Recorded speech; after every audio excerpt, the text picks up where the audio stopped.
এক সময়ের প্রাণচঞ্চল এই দ্বীপ দেশ আজ যেন নিঃশব্দে বেঁচে থাকার লড়াই লড়ছে।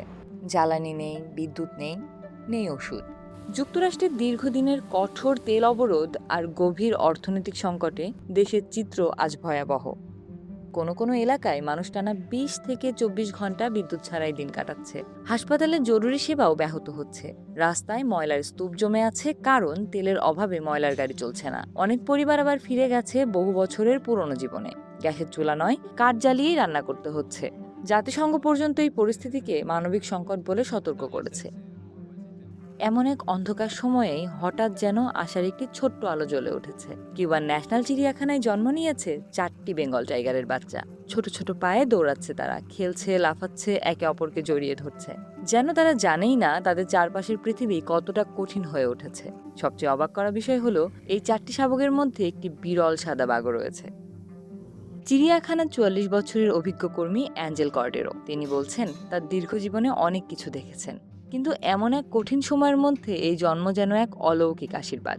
তবে এই আনন্দের আড়ালে লুকিয়ে আছে প্রতিদিনের কঠিন সংগ্রাম। এই বিশাল চিড়িয়াখানায় প্রায় 1000 পশু পাখি রয়েছে। বাঘ, সিংহ, গন্ডার, জলহস্তী, মহিষ, জেব্রা। প্রতিটি প্রাণীর খাবার পৌঁছে দিতে প্রতিদিন প্রয়োজন হয় প্রায় 20 লিটার ডিজেল, কিন্তু এখন তারা পাচ্ছে মাত্র 5 লিটার। ভাবুন একবার, প্রায় 9276 একর জুড়ে বিস্তৃত এই চিড়িয়াখানায় তেলের অভাবে অধিকাংশ গাড়ি বন্ধ। তাই কর্মীরা এখন ঘোড়ার গাড়িতে খাবার বহন করেন। কেউ আবার ব্যাটারি চালিত 3 চাকার সাইকেলে চড়ে এক খাঁচা থেকে আরেক খাঁচায় ছুটে বেড়ান। এ যেন চাকরি নয়, এ যেন ভালোবাসার দায়। তারা জানেন, যদি আজ তারা না আসেন তবে এই নির্বাক প্রাণীগুলোর কেউ হয়তো না খেয়ে দিন কাটাবে। চিড়িয়াখানার পরিচালক হুয়ান কার্লোস সান্তোস জানাচ্ছেন, এত সংকটের মধ্যেও চিড়িয়াখানার কোনো প্রাণী মারা যায়নি। কেন জানেন? কারণ কয়েকজন মানুষ এখনো হাল ছাড়েননি। চিড়িয়াখানার কর্মীরা দিনরাত পরিশ্রম করছেন। একটি দেশের অর্থনীতি ভেঙে পড়তে পারে, বিদ্যুৎ হারিয়ে যেতে পারে, ফুরিয়ে যেতে পারে জ্বালানি, কিন্তু মানুষের ভেতরে দায়িত্ববোধ আর মমতা যদি বেঁচে থাকে, তাহলে আশাও বেঁচে থাকে। এদিকে কিউবা সরকারের অর্থনীতি কিছু নতুন সংস্কারের কথা ভাবছে।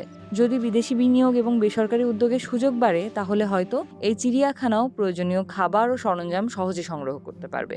কিন্তু আজকের গল্প কোনো অর্থনীতির নয়। আজকের গল্প 4টি ছোট্ট বাঘশাবকের। আজকের গল্প কয়েকজন নিঃস্বার্থ মানুষের, যারা নিজেদের কষ্ট ভুলে প্রতিদিন প্রমাণ করছেন, ভালোবাসা কখনো জ্বালানির ওপর চলে না, আশা কখনো বিদ্যুতের ওপর নির্ভর করে না, আর মানবতা সবচেয়ে কঠিন সময়েও নতুন জীবনে জন্ম দিতে পারে। আপনার কি মনে হয়, এমন ভয়াবহ সংকটের মধ্যেও পশু পাখিদের বাঁচিয়ে রাখতে যারা প্রতিদিন লড়াই করছেন, তারা কি আমাদের সময়ের নীরব নায়ক নন?